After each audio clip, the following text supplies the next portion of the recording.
Hey everybody, welcome to Tech with D. This is video 2 of my Python tutorial series, and in this video we're going to be talking about variables.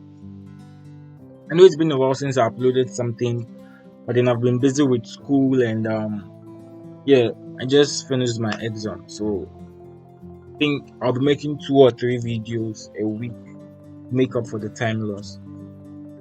So with that said, let's get into the video.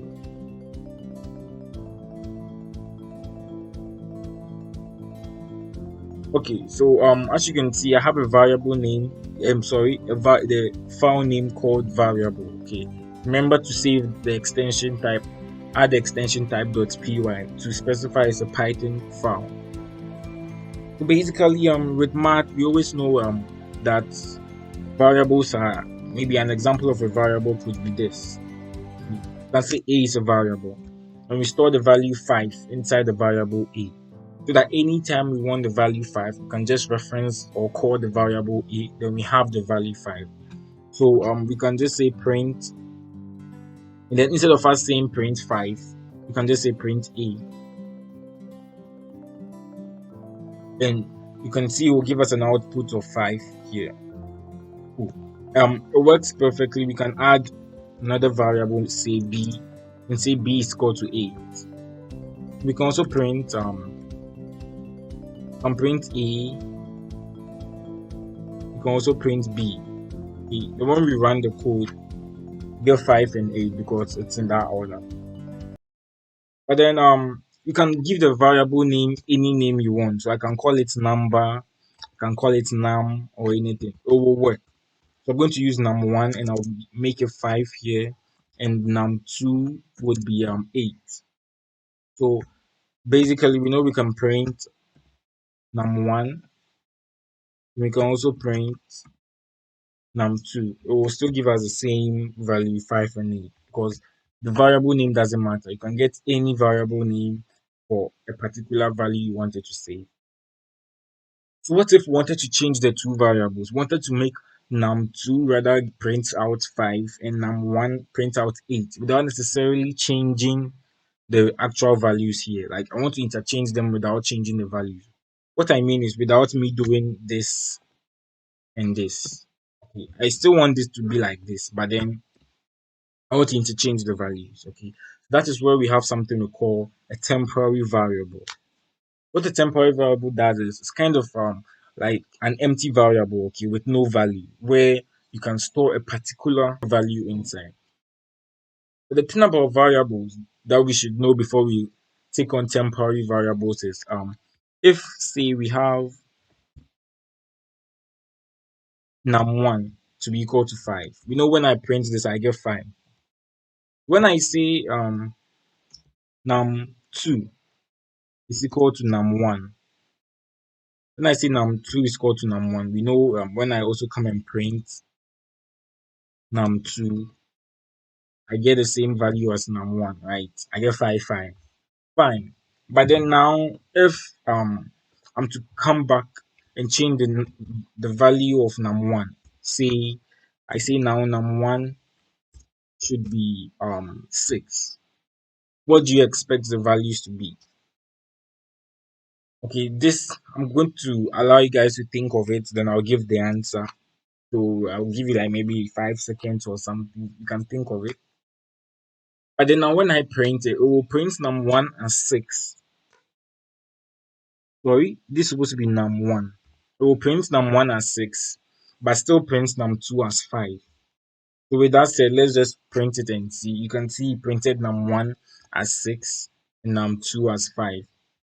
Well, the reason is, let me come down here, or let me just open this and try to explain. Okay. So then if you have num1, okay, num1, when we say num1 is equal to 5, you can also come and say maybe num2, the number 2, okay, num2 is equal to num1. And we did that right now in the example. You can see, not number 1, sorry, just num1. We just did that in the example.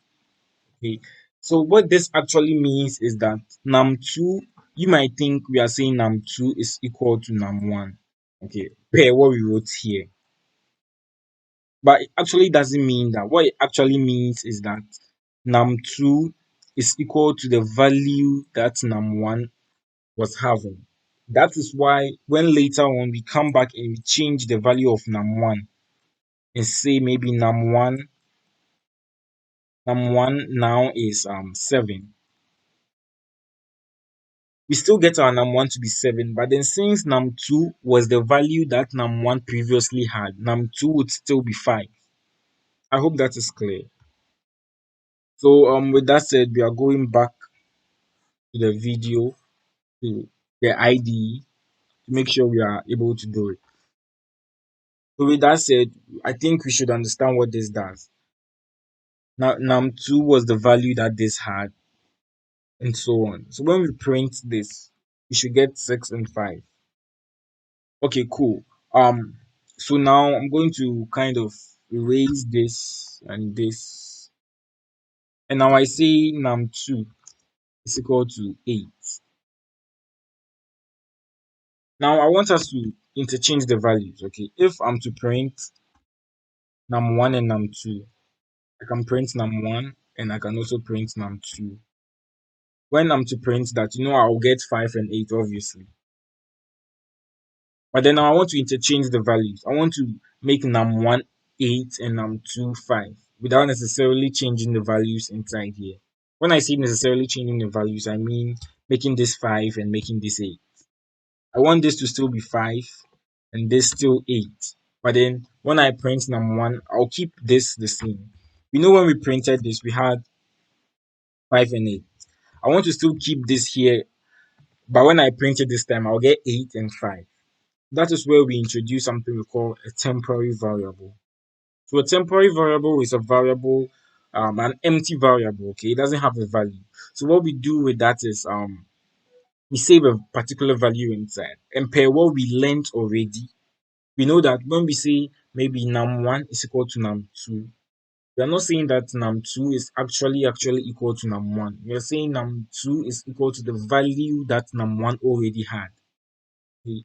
So we are going to introduce the temporary variable. I'll call it temp. And I can say now that temp is equal to num2. Okay. So what I've done right now means that my temp is equal to 8 right now. And because I want to make number one 8, I can now come and say num1 is equal to temp. Okay. So with that, I've interchanged the values, but then I know that I have to change it back. Then I just say num2 now is equal to num1. I could bring this forward here like this. And then I think now when I print the value, I should get 8 and 5 rather, not 5 and 8, as you can see. That is how we interchange variables. And yes, variables don't only take integers or numbers. You can also have a string variable. Okay. So I can kind of say um A it's equal to, then I have a string and say tech with D is great. Okay.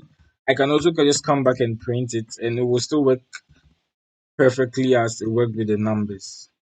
It will print tech with D is great.